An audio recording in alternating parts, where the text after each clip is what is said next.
La nouvelle annoncée par nos confrères le 15 septembre 2020 a été retentissante. Jean-Pierre Pernaut quitte le journal télévisé de TF1. Jean-Pierre Pernaut, il avait même été précisé que la star du journal de 13h devait quitter son poste juste avant Noël. Depuis lors, le roi de la nouvelle a révélé la date exacte de son départ. Depuis 1988, Jean-Pierre Pernaut présente le journal télévisé de TF1. Il a finalement décidé de se lever et de partir. Il a maintenant annoncé la date, la prochaine, de sa dernière émission d'information. Dans une interview révélée par Le Figaro au lendemain de cette annonce, Jean-Pierre Pernaut a mis fin aux spéculations. Il a annoncé que son dernier journal télévisé aurait lieu le 18 décembre 2020. Mais la TF1 veut que je continue à être associé aux opérations spéciales de 13h que j'ai lancées, comme les SOS Village, le choix du plus beau marché, la semaine de l'emploi, ou les grands événements. Vous me verrez donc toujours dans les nouvelles de temps en temps. Je ne serai pas loin, mais je ne serai pas intrusif. Le JPP ne reculera donc pas. Une décision logique, car il reste passionné par son travail et adoré par ses spectateurs. En juin, les Français l'ont élu comme leur personnage de télévision préféré, sondage Télévision Magazine. Le jour de la création de TF1 est arrivé, le 6 janvier 1975, et il présente les actualités de TF1 depuis 1988, soit depuis 32 ans. Il avait succédé à Yves Mourouzi et Marie-Laure Augry.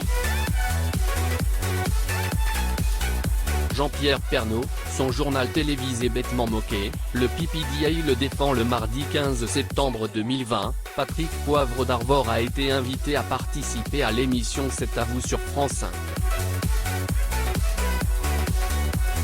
L'ancienne figure emblématique de TF1 est revenue lorsque Jean-Pierre Pernaut a quitté le journal de 13h de la première chaîne.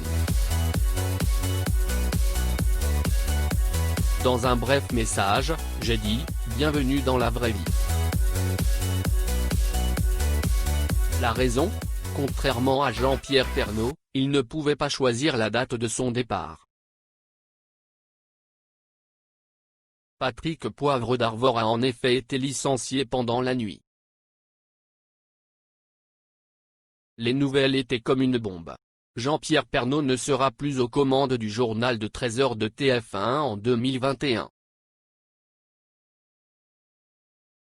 Il devrait prendre la relève le 18 septembre 2020. Une nouvelle qu'il a rendue officielle pour la première fois sur Twitter le 15 septembre 2020. Depuis lors, de nombreuses personnalités ont réagi à cette annonce, à commencer par son épouse Nathalie Marquet. Patrick Poivre d'Arvor, qui a présenté le journal de 20h sur la première chaîne depuis 21 ans, a également pris la parole.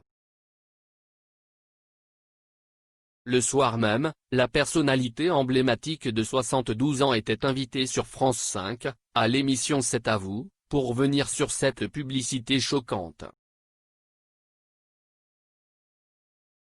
Proche de Jean-Pierre Pernaut, le PPDA lui a envoyé un message dès qu'il a appris la nouvelle. La télévision ne peut pas résumer une vie. C'est amusant, c'est génial, nous le faisons avec passion, mais ce n'est pas la seule chose. C'est autre chose, a-t-il dit.